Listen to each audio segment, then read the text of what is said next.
Medyo matagal na nga rin nung huli akong nakakain ng inihaw na bangus kasi nga ako lang naman mag-isa ang gagawa niyan at para sa akin ay napakamatrabaho talaga kung mag-iihaw pa nga ako. Pero for today's video ay gumawa nga ako niyan at gumawa rin ako ng isa sa napakasarap na pinapartner dito, ang ensaladang labanos. Ito kasing inihaw na bangus yung isang klase ng luto sa bangus na talaga namang gustong gusto ko at alam kong paborito nyo rin to kasi isa to sa mga hindi nawawala sa mga outing, sa mga handaan at lalo na nga sa mga inuman. Pero syempre bago nga ako magluto ay ire-ready ko muna itong mga gagamitin ko. So 2 pirasong bangus nga pala itong gagamitin ko at katamtaman lang yung laki nito at ganito nga yung ginagawa ko kapag lalagyan ko siya ng palaman. Sa paghihiwa naman ito ay para lang tayong nagdadaing pero bandang ulo lang yung bibiyakin natin at iiwanan nating nakasara yung bandang buntot at dyan natin tatanggalin yung mga atay niya, yung apdo at saka yung bituka. At nung malinis ko na nga yan at natanggal ko na rin yung mga laman loob ay saka naman ako naggayat ng mga gagamitin kong pangpalaman dito sa iihawin kong bangus. So gumamit nga lang pala ako dyan ng sibuyas, kamatis, bawang at saka ng luya. At eto nga mga panakot o rekado na gagamitin ko ay medyo dinamihan ko na kasi gusto ko talaga yung maraming laman sa loob at wag na wag nating kakalimutan maglagay ng luya kasi itong luya yung magtatanggal ng lansa at magpapabango sa iihawin natin. At pwede rin natin yan lagyan ng tanglad para mas mabango at mas malinamnam. At nung magayat ko na nga lahat ng mga rekado na gagamitin ko ay tinimplahan ko lang yan ng asin at paminta at ng konting seasoning. Hinalo ko lang yan at pagkatapos ay ipinalaman ko na yan dito sa iihawin kong bangus. At eto nga pala, pwede rin tayong maglagay dito ng keso para mas malinamnam at mas creamy itong iihawin natin. Dati pa nga kapag nagpapaihaw ako sa asawa ko ay hindi talaga nawawala yung keso kasi paborito rin namin yon at saka mas masarap at mas malinamnam talaga. Pero nga dahil wala ako niyan ngayon ay hindi ko na lang din nilagyan. Pero kung kayo po ay mag-iihaw ng bangus ay please try po ninyong lagyan ng keso at kahit anong brand po ng keso ay po pwede kasi iihawin naman po natin yan. Mas okay pa nga at mas malasa kung okay cheese yung ilalagay ninyo kasi bukod sa mura ay mas masarap pa yung maiihaw ninyong bangus. At bago ko nga to ihawin ay binalot ko naman to ng aluminum foil para hindi naman magkalaglagan yung mga palaman na inilagay ko kanina. Mas okay nga rin na dahon ng saging yung ilalagay natin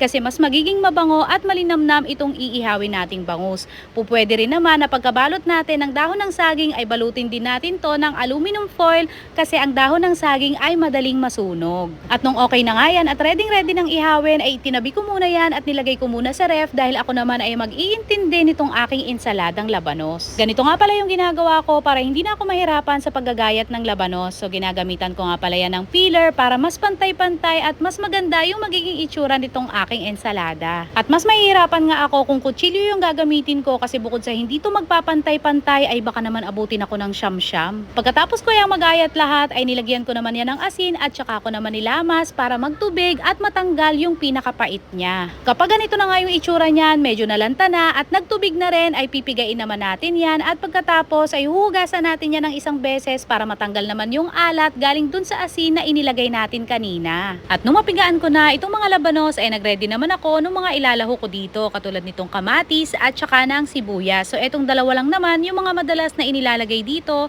pero yung tatay ko paborito niya tong ensaladang labanos at nagpipiga rin siya dito ng kalamansi para medyo may kakaibang lasa dito sa ginagawa niyang ensalada. Mas masarap pa nga sana ito kung lalagyan natin yan ng dahon ng sibuyas pero dahil nga walang available na ganyan dito sa palengke namin ay hindi ko na lang din nilagyan. Pinagsama-sama ko nga lang yung labanos, kamatis, sibuyas at saka ko naman yan tinimplahan ng suka, paminta at saka ng asukal. Hinalo ko nga lang yung mabuti at pagkatapos ay nagbusa naman ako ng tuyong alamang sa konting mantika dahil yun naman ay ilalahok ko din dito. Yung iba naman ay naglalagay ng tuyong dilis na binusa rin sa konting mantika para mas pasarapin pa yung kanilang ensaladang labanos. Nung mailagay ko na tong alamang ay hinalo ko lang yan mabuti at saka ko naman sinet aside dahil ako ay mag-uumpisa ng mag-ihaw. At dahil wala nga akong uling at etong baon ng nyog lang yung meron ako at tinatamad nga rin akong bumili ay eto na lang yung gagamitin ko para sa pag-iihaw. Sinindihan ko nga lang yan at inantay kong magbaga at saka ko naman isinalang itong mga bangus. At dito na nga ako nagluto sa may dapugan dahil okay rin naman itong ginagamit kong sigang o yung pinakakalan ko dahil meron niyang parilya sa gitna. Meron naman talaga kaming ihawa na ginagamit nga namin dati ng asawa ko nung nagtitinda kami ng barbecue pero dahil nga nandun yung nakalagay sa labas at saka masyado siyang malaki ay mas convenient para sa akin na dito na nga lang mag-ihaw sa loob.